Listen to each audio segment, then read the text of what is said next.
where accountability meets accountability. Going into college with the same insecurities and personal issues, but not provide the security and jobs needed for most of our American students. We're sending our youth to school before discovering their gifts, talents, concerns, and identifying their behavior. $7,000. Mark Strassman examines the issue in a special CBS News series, Life Do this and for a Death. second. Think of an athlete with behavior issues getting a $10 million contract and ruins his career. He or she needed someone or a program to identify their conflicts so that they can reach a maturity level of understanding before signing that contract. Money doesn't change behavior. It only highlights and exposes the imperfections until disaster becomes the result. Teaching behavior skills, parental skills, financial skills, and on-the-job training in fields that inspire them in a position where they're going to find their worth, as well as a solution that they've been seeking. We have to open up our eyes, creating entrepreneurship programs where young adults learn the power of ownership versus working for others. 90% of the richest people are first generational wealth. This means that they are the first in their family to reach success. Most have never attended college or graduate from college. Yeah, guess what? They hire you, the college graduates, to make them rich, as we, the people that make up this country, settle for the nickels and dimes and pennies, listening to a media that divides us all, and some of us unaware that we ourselves have been conned, and for those who do know, have simply just been seeking a solution. Well, the solution is here. Residual is this country's solution. Residual earnings equal residual wealth. The question now becomes, how many of the 90% are black, and why less than 1%? When we own $1.5 trillion of this economy, we have subconsciously been training and still training our past, present, and future generation that they aren't supposed to be wealthy. But go to college before you know what you want to become. Oh yeah, go into debt, graduate, and work for someone else. A 9-to-5 just to survive and pay off those debts with no positive resources coming in unless you are the lucky few drafted into the job of your degree similar to the MBA.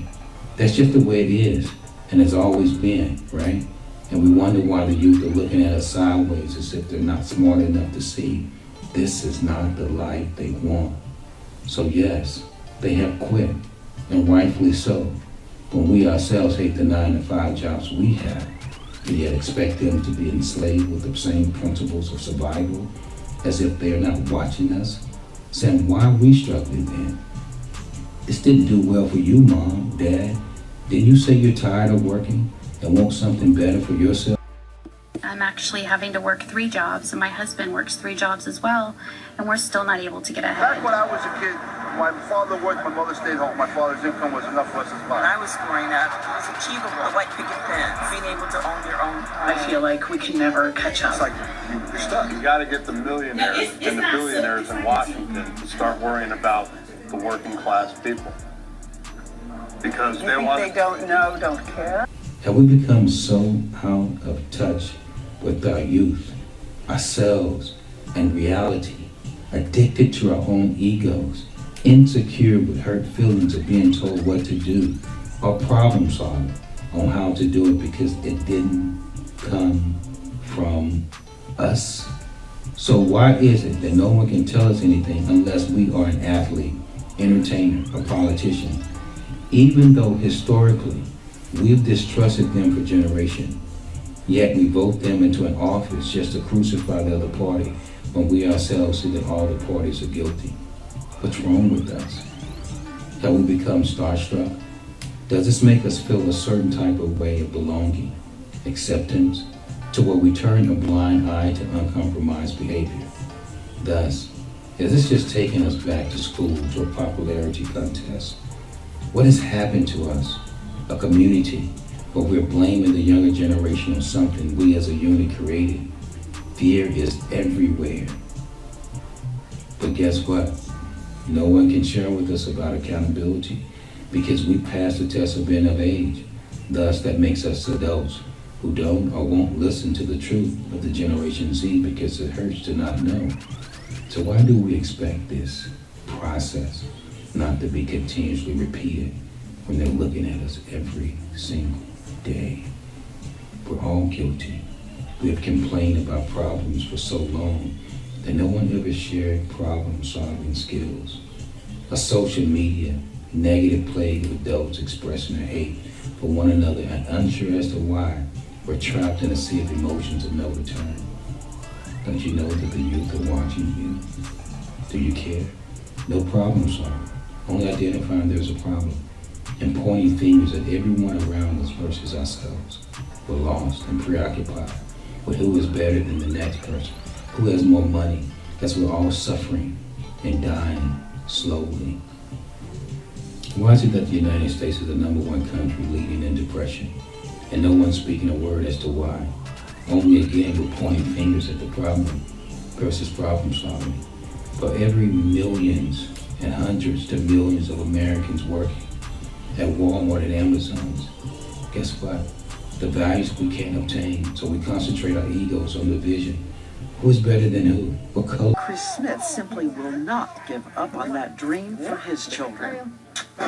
Chris Smith has 3 jobs. He works on rotation. His schedule's a Rubik's Cube. 3 nights in February, I'll get to sleep in my own bed. Every other night, I'm working somewhere overnight. We're there as he gets ready to go to work at his first job. Look at their clothes at home. And though we're living paycheck to paycheck, and some a job away from being homeless, we still unaware of what awaits us. And for those of us who do have a little or a lot, we're so pushed away from how to help that we're so completely removed from the reality. And though we are all somewhat affected, as well as now infected, whether that be depression or the conduct of our children, we're still lost. No one ever shared or taught us residual earnings. Why? Only to compete and scrape for scraps. So we hurt, angry, frustrated, confused, envious, depressed, depleted, and prone to theft of others' properties, others' thoughts, their ideas, and life of others simply because there are no solutions offered. Only again pointing out the problems. How long will we continue to blame versus blame the person in the mirror? And no more pointing fingers at politicians, government, education institution, or the system. And not as if it's going to change. We have to point fingers at the community. When can we stand up? And as accountability meets accountability, community support community, community supporting small businesses, and community support our school system and youth programs that caters to their needs and not our wants, leading them down the same path to a slow destruction of familiar slopes. You know, the ones that continues to cause us to be depressed every single day.